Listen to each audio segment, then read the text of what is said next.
Everyone, so this past week I've been listening to a podcast from the Mises Institute called Commerce and Culture by Paul Cantor. So it's a 10-part lecture series, and basically he talks about how we would not have Shakespeare plays, art, music, movies, or even video games without advances in technology and progression towards a freer economy. Now, in order to have a freer economy, you can't have government intervention or overbearing government telling you there has to be tariffs on certain goods and embargoes or sanctions on other countries or even war. So art progressed because of the economy, which became more free as time went on throughout human history.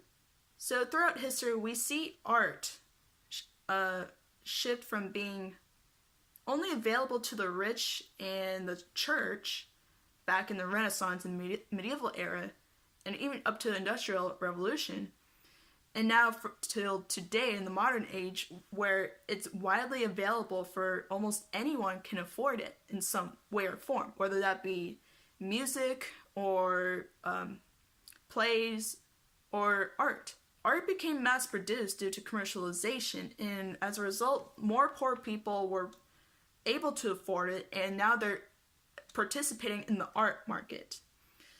And this was a very good thing for artists who are looking for more employment and for more business. Now, the patron system still exists today in the form of commissions, but it's not the main source of income for artists anymore compared to way back then. Because way back then, during the Renaissance era, if you were an artist and you were looking for employment, you had to rely on either the king, the church, some nobleman, or a very rich merchant. And that there was a problem with that because it limited the artist to those few options, and they had to rely heavily on them. So the patron system wasn't the best system out there because the patron was very specific in what the artist could or couldn't do, and usually they're asking the artist to paint a subject they don't really like or do it in a style that is not their own. So an example of this is Michelangelo and the Pope. So the Pope asked Michelangelo to paint the Sistine Chapel. And painting was not Michelangelo's skill. He was a sculptor. And so he just tried to do this as fast as possible because the Pope was giving him pressure to finish it quick. And it wasn't his proudest work compared to other Renaissance artists of his time. And I'll give you another example of the patron system. And this one's a little bit more personal, since my dad is an artist and he had a patron of sorts, and he was working for this guy for 2 or 3 years, and this guy was looking to decorate his hotel since he was a hotel owner, and he said to my dad he wanted 2 huge paintings per month, sometimes even 3. And these paintings were 48 inches by 60 inches. These were huge. These were almost as big as me. He had a very unrealistic timeline to get these works done. So it put a lot of stress and pressure on my dad. And he also wanted it to be painted in a very realistic manner. And my dad was able to do all of that, but the super realistic, very smooth brushstroke wasn't his style. My dad prefers like really loose brushstrokes, kind of like the post-impressionists. And it wasn't my dad's proudest work. I would say this is some of his worst works during this time period when he was working for this guy. It looked very generic. There wasn't any artistic imagination to it, because he was literally just looking at a photo and then transferring it onto canvas. And it doesn't take much imagination to do that once you have the skills to do it.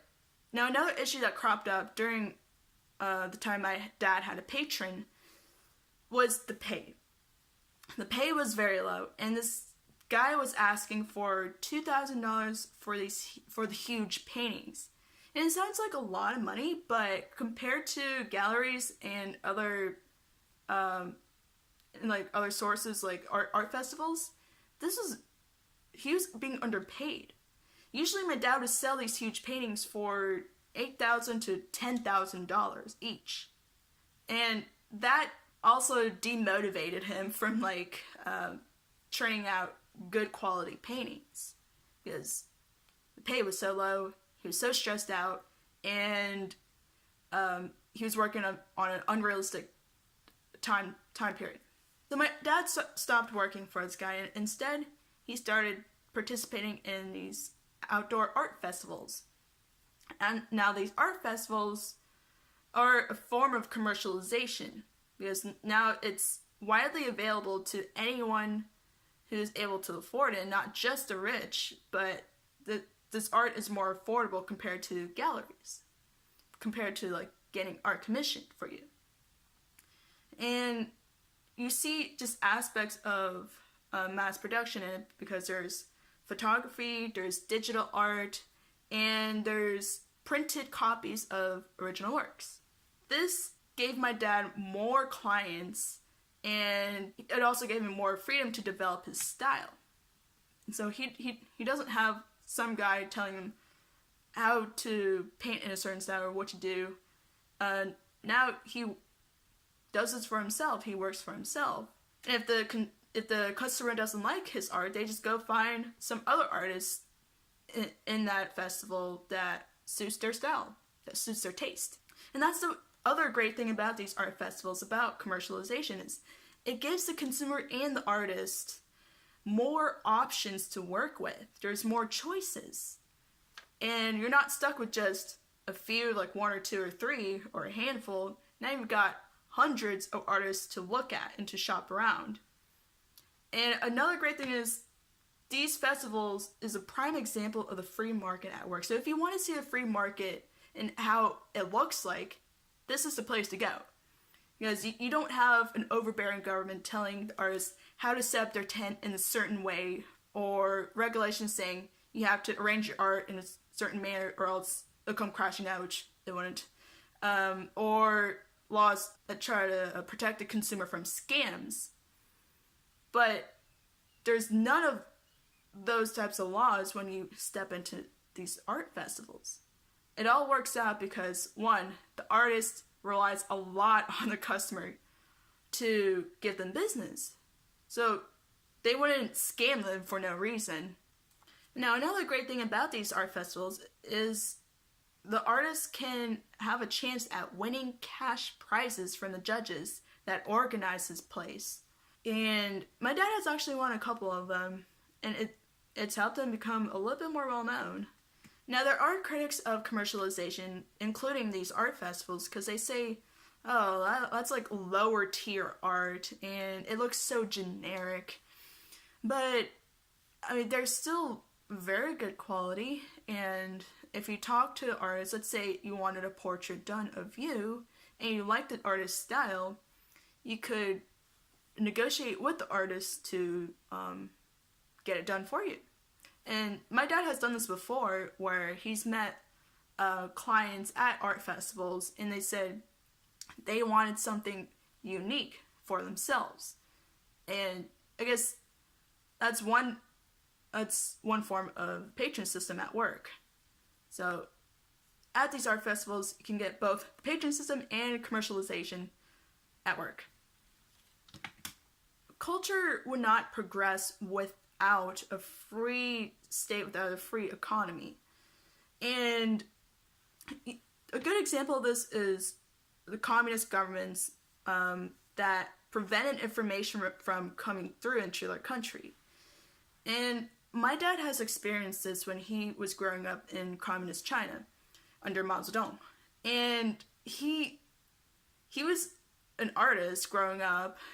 He started painting when he was like around 14. He actually started his art education when he was 8. But during that time period, when Mao Zedong was still alive, there was very little information coming in, like I said. And it was because the Western societies placed sanctions on China. The people in China, artists in China, they weren't up to date with the rest of the world in the art world. So their art was outdated. Their art styles were outdated. And they weren't, there was a lack of exchange of ideas, and as a result, there was a lack of innovation. So that's it, and I hope you guys enjoyed my video.